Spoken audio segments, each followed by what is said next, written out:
Sarah Jones landed at the Rick Husband Airport on Tuesday night, but that was not her first connection to this area. Her connection to WTE goes back much farther.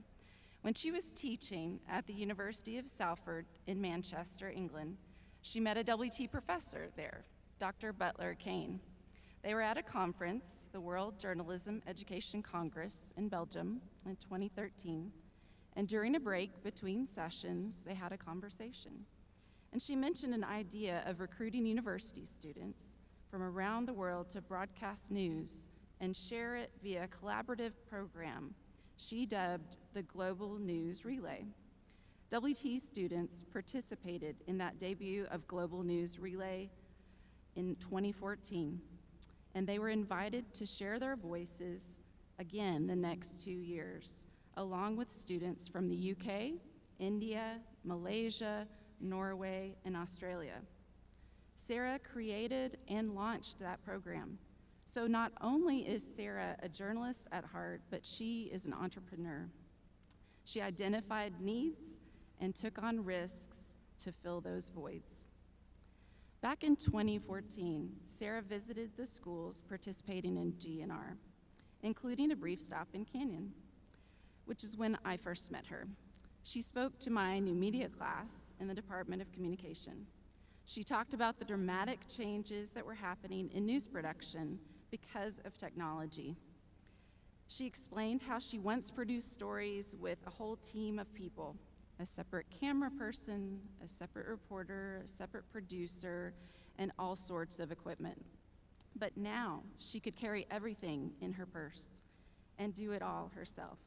What used to take loads of equipment and multiple people could now be reduced to a few small tools and one person.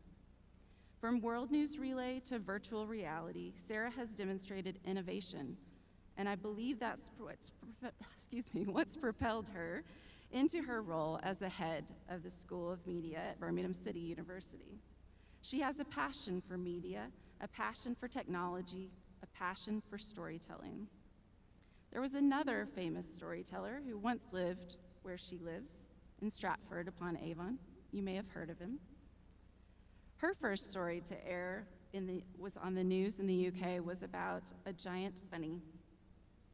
She worked as a reporter for ITV and a correspondent for GMTV, which included her being seconded to New York during the 2008 election campaign.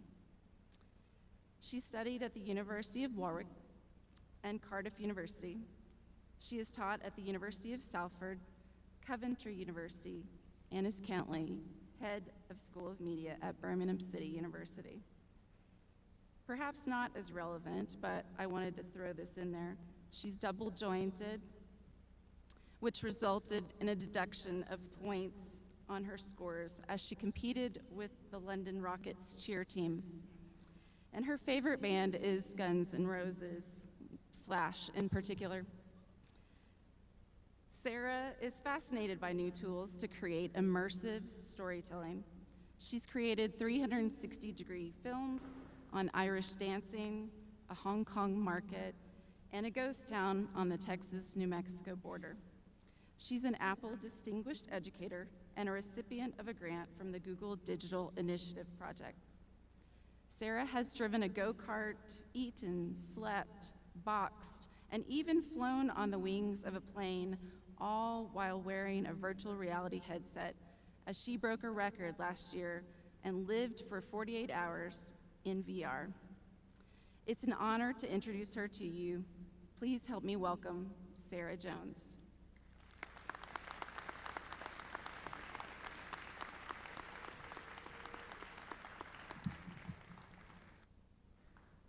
Thank you so much. Everyone that knows me knows that I carry around a camera and I always have to take pictures.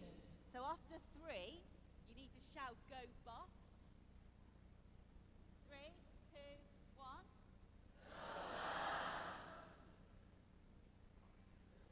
Thank you. They'll now nicely be processing, and we'll have a 360-degree image of all of you to look at later. Okay. In a world that allows you to be anything, what would you be? It's all possible in the world that Ernest Cline painted. Fast forward to 2043, where you can escape to the oasis, to do anything that you want. You stay there for what you can be. The virtual world allows you to venture into a new universe, to do things and be things that only exist in your imagination. Imagine a world where there's no limit to your dreams, no fear of failure, the opportunity to achieve where anything is possible and nothing can hold you back. The world depicted may seem far-fetched. We're used to our dreams being crushed, limits and restrictions applied to what we want to do and what we want to be. So now, more than ever, we need to learn from virtuality and give ourselves permission and the freedom to dream. Connectivity through technology allows us to conceive a world that wasn't possible before. It's this that's the true essence of the technology and how it can transform us as individuals, building connected communities. It's about allowing us not to hide, but to create a better world. Using the power of the technology, we can transform our minds to new ideas and possibilities. There's no shortage of what you can do. There's no shortage of what you can be. Those ideas that have been drowned out for so long. So now it's time to take off the headsets, to dial down the phone and silence the noise. You only get one game, all or nothing. Now, I'm continually inspired by Sheryl Sandberg, COO of Facebook, and her words of advice. She said, if you're offered a seat on a rocket ship, don't ask what seat, just get on. That inspiration for me started long before I'd ever heard of Facebook or Sheryl Sandberg. It started with my mum. From an early age, my mum always told me to put my hand up for everything. It meant that I won my first dance competition at 7. At 9, I thought I could be a poet. I submitted poems to anthologies. I entered science competitions when I was 9. I thought I could sing in a girl group when I was 14. I taught in a summer camp in Maine at 18. At 20, I went through a Britney Spears phase. I thought I could be Britney. It was before Slash. I worked on a plane when I was 21 doing Eye in the Sky travel news. And then at 22, I settled. I thought, yes, I have curiosity. I'm going to be a journalist. And all then, my hand continued to go up as I traveled the world telling stories. And my hand still goes up today. It's why I'm here at West Texas. My hand went up. Now, I was never the best dancer or poet.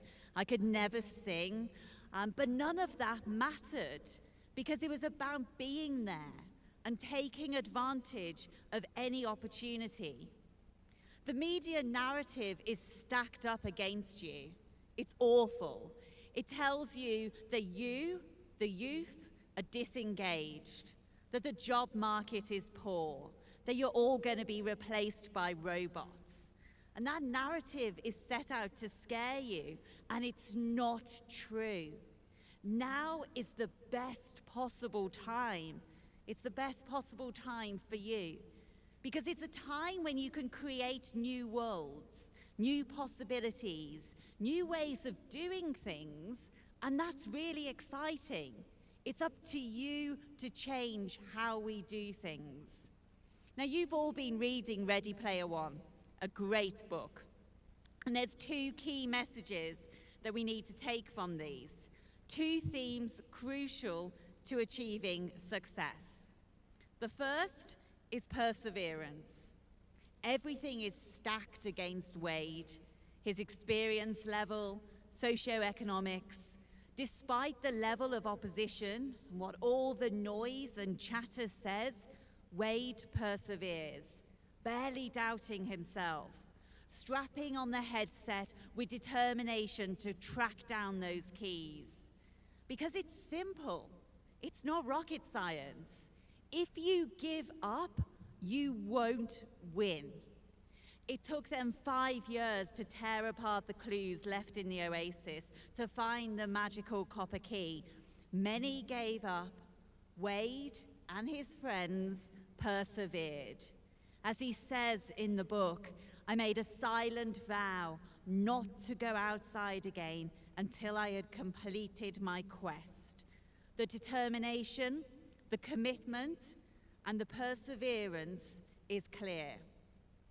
The second theme is teamwork. You're not alone in this journey. Now, I'm a natural collaborator. I feed off other people, people's minds and their curiosities. I know that the best work that I have done is because I have a group of people working towards the same goal with me. Everyone has strengths. You don't need to be great at everything. You just need to listen to the ideas. And the best ideas only exist when that particular group of people are in that room at that time. Ready Player One is no different. At the beginning, Wade and his friends are all embarking on this journey by themselves. They want to finish the game by themselves with no help. But they learn along the way that not only is this difficult to do, it's impossible. There is a reason that 3 keys were needed in order to open the third gate. Just like it would be if you tried to solo through life itself. What's great about Wade is that the team come from all across the globe, because this technology allows us to be connected in a way that we've never been connected before. It's about the power of friendship and the power of teamwork. Now, I'm absolutely honored to be back here, back in West Texas, in this incredible place talking to you. Every time I come here, I'm completely inspired by you, by your minds, your ideas, and your creativity. I hope right now you look around you, because the people next to you are going to inspire your journeys on the next 4 years. But I'm sure there's some of you that are sat here right now really confused with what I'm saying, really confused about what choices to make, really confused about what this journey is going to be like. But you know what? It doesn't matter. Don't worry now. Things will change, things will evolve. All you have to do is put your hand up and you'll be fine. The journey you're on is uniquely yours. It's not your parents, it's not your faculty, it's not your tutors, it's not your friends. It's just yours. And they might not understand your journey. No one understood why I wanted to be Britney Spears or walk on a plane or go and tell stories. It doesn't matter. It's not anyone else's journey to make sense of or to understand. It's yours, it's your dream, and it's your virtual world. So for the class of 2022, you're going to be great. Thank you.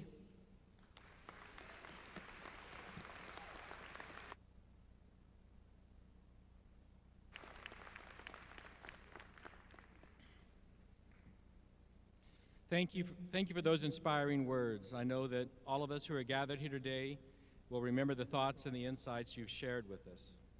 Your work in these areas of technology is both critically important and inspiring.